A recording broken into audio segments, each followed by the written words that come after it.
Assalamualaikum warahmatullahi wabarakatuh. Alhamdulillah, alhamdulillah, alhamdulillahirabbil alamin. Wassalatu wassalamu ala asyrafil anbiya'i wal mursalin wa ala alihi wa ashabihi ajmain. Amma ba'du. Pertama-tama dan yang paling utama, marilah kita mengucapkan puja dan puji syukur kita kepada Allah Subhanahu wa Ta'ala, karena berkat rahmat dan ridhonya kita masih diberi nikmat kesehatan, keselamatan, iman dan Islam hingga saat ini. Tak lupa pula, salawat dan salam marilah kita hadiahkan kepada Nabi junjungan kita, Nabi Muhammad SAW. Semoga kelak kita menjadi umatnya yang mendapat syafaat di yaumul mahsyar kelak. Amin amin ya rabbal alamin. Adapun tema ceramah kali ini yaitu bertemakan Nuzul Quran. Malam Nuzul Quran adalah salah satu malam istimewa di bulan Ramadan karena diyakini sebagai malam di mana diturunkannya Al-Quran. Saat itu, Nabi Muhammad SAW berusia 40 tahun ketika beliau sedang berada di Gua Hira menerima wahyu pertamanya, yaitu surah Al-Alaq ayat 1-5. Ayat selanjutnya turun 3 tahun kemudian, yaitu surah An-Nasr. Malam Nuzulul Quran biasanya diperingati setiap tanggal 17 Ramadan. Malam Nuzul Quran menjadi malam yang lebih baik dibandingkan 1000 bulan, sebagaimana firman Allah Subhanahu wa Ta'ala dalam surah Al-Qadr ayat 1-5. A'udzu billahi minasyaitonir rajim. Bismillahirrahmanirrahim. Inna anzalnahu fi lailatul qadr. Wa ma adraka ma lailatul qadr. Lailatul Qadri khairum min alfi syahr. Tanazzalul malaikatu war-ruhu fiha biizni rabbihim min kulli amr. Salamun hiya hatta matla'il fajr. Artinya, sesungguhnya kami telah menurunkan Al-Quran pada malam Qadar.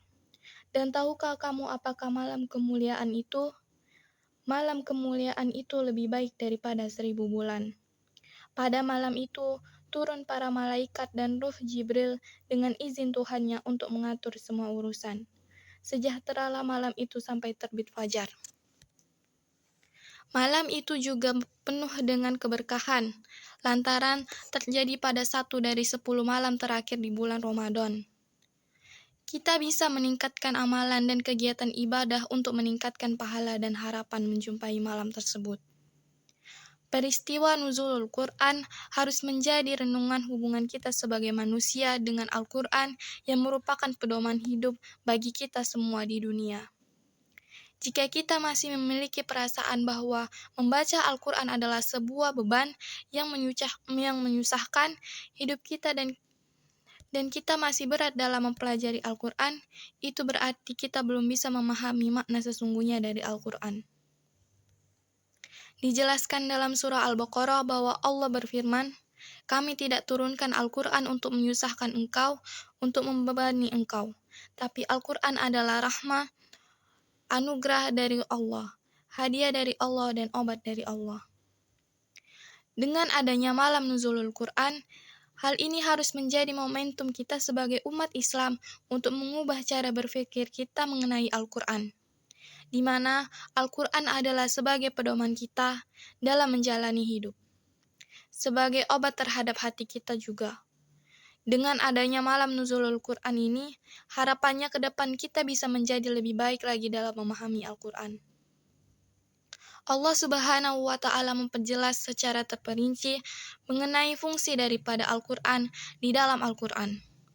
Di antaranya mengenai fungsinya sebagai Al-Huda, yaitu sebagai petunjuk, Al-Furqan sebagai pemisah antara yang hak dan yang batil, Al-Mubayyin sebagai penjelas, Ar-Rushd sebagai pengarah kepada setiap hal yang berguna, Rahmat sebagai bagian bukti kasih, Nur sebagai penerang kehidupan, Asy-Syifa sebagai obat batin, dan lain sebagainya.